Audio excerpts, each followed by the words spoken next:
একজনের মেজাজ এত খারাপ, কারো কথা শুনবে না, ও যা বলবে তাই।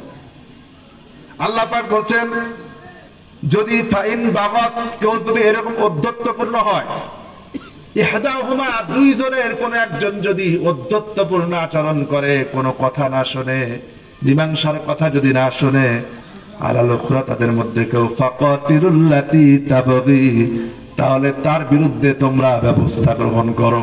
কি করো? তার বিরুদ্ধে ব্যবস্থা গ্রহণ করো। যে কথা শুনবে না ওইটারে আচ্ছামত করে ধরো, ওইটার সরাসরি নাই। কেন মীমাংসা অভিনয় পেটা? তো মীমাংসা আসাই লাগবে, না আসলে খবর। অর্ডার কার? আল্লাহ। ওইটারে ধরো শক্ত করে, তারপরে মীমাংসা করো, যতক্ষণ পর্যন্ত হাত্তা তাফিয়া ইলা আমরিল্লাহ। আর এই মীমাংসাটা তো হবে আল্লাহর কোরআন অনুযায়ী। কি অনুযায়ী?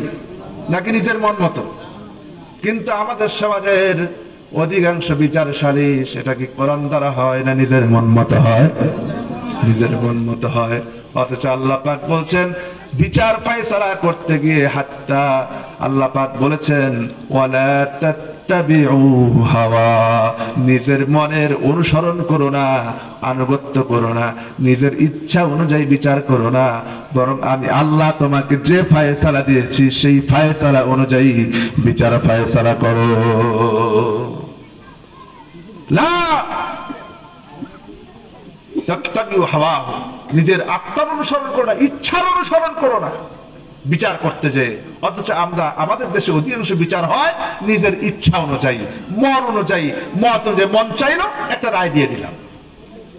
এই রায়টা দেওয়ার দায়িত্ব ছিল মুফতি সাহেবের। আগে মুফতি সাহেবের কাছে শোনেন, এখন বিচার তো মুফতি সাহেবরা করে না। বিচার করে কারা? বিচার করে হচ্ছে আমাদের সমাজের ওই দুইটা টাকা পয়সা মাতব্বর, কোরআন নাই, হাদিস নাই, কোনো জ্ঞান নাই, তারে বসায় দিচ্ছেন বিচার করার জন্য।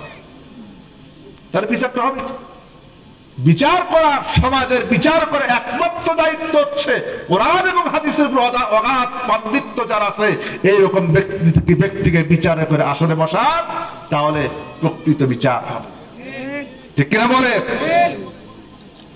এরপরে আল্লাহ রাব্বুল আলামিন কোরআনে কারীমের ভিতরে এরপরে বলছেন 10 নম্বর আয়াত, ইন্নামাল মুমিনুনা ইখওয়াতুন ফাসলিহু বাইনা আখওয়াইকুম ওয়াত্তাকুল্লাহা লাআল্লাকুম তুরহামুন।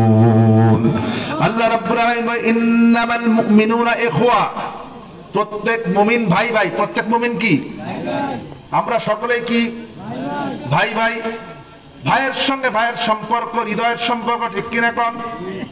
কিন্তু এই ভাইয়ের সম্পর্ক ভাইয়ের সঙ্গে কতটা মধুর হবে, কতটা সুন্দর হবে, একজন নিজের আপন ভাইয়ের সঙ্গে সম্পর্ক ততটা হবে না যদি সে মুমিন না হয়। কি না হয়? মুমিন না হয়। মুমিনের সঙ্গে সম্পর্ক হবে, এটা হৃদয়ের সম্পর্ক, আত্মার সম্পর্ক। এমনকি বাবার সঙ্গে ছেলের সম্পর্ক নাও থাকতে পারে মুমিন না হওয়ার কারণে। ঠিক কিনা বলেন? যেমন করে একটা উদাহরণ দিলে পরে ভালো বুঝবেন। হযরতে আবু বকর রাদিয়াল্লাহু তাআলা আনহু, আল্লাহর নবীর সবচেয়ে কাছের সাহাবী, তিনি বদরের প্রান্তরে গিয়েছেন যুদ্ধ করার জন্য। এমন যুদ্ধ, যেই যুদ্ধটা হচ্ছে বাবার বিরুদ্ধে ছেলের, ছেলের বিরুদ্ধে বাবা। হযরত আবু বকর রাদিয়াল্লাহু তাআলা আনহু মুসলমানদের পক্ষে তরবারি ধরেছেন, আর হযরত আবু বকরের সন্তান আব্দুর রহমান তরবারি ধরেছে কাফেরদের পক্ষে। এবার লক্ষ্য করুন মজার কাহিনী। যুদ্ধের ময়দান থেকে ফিরে আসলেন, হযরত আবু বকরের সন্তান আব্দুর রহমান ধরা পড়েছে মুসলমানদের হাতে। 70 জন বন্দীর মধ্যে আব্দুর রহমানও ছিলেন, আবু বকরও ছিলেন। যখন বন্দী অবস্থায় এসেছে, মসজিদে নববীতে বেঁধে রাখা হয়েছে বন্দীদেরকে। এমন সময় হযরত আবু বকর রাদিয়াল্লাহু তাআলা আনহু গেলেন দেখা করার জন্য বন্দীদের সঙ্গে। বন্দীদের সঙ্গে দেখা করতে যেয়ে দেখেন নিজের সন্তান বন্দী অবস্থায়। নিজের সন্তান বন্দী অবস্থায় দেখে হযরত আবু বকর বলছেন, তুমিও বন্দী হয়েছ। এবার আব্দুর রহমান বলছেন, আব্বাজান, বদরের প্রান্তরে একবার না, দুইবার না, তিনবার আমি আপনাকে আমার তরবারির সামনে পেয়েছি, কিন্তু আপনি বাবা আমার বিরুদ্ধে যুদ্ধ করার জন্য এসেছেন, এই জন্য আমি আপনাকে ছেড়ে দিয়েছি। ছেলের কথা শুনে হযরত আবু বকর রাদিয়াল্লাহু তাআলা কি জবাব দিলেন?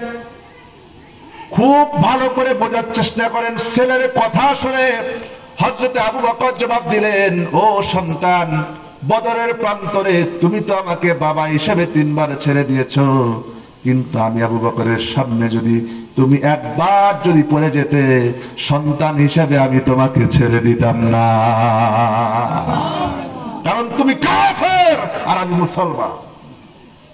তোমার সঙ্গে আমার সম্পর্ক হবে তখন যখন তুমি আমার দলে আসবে, মুসলমান হবে।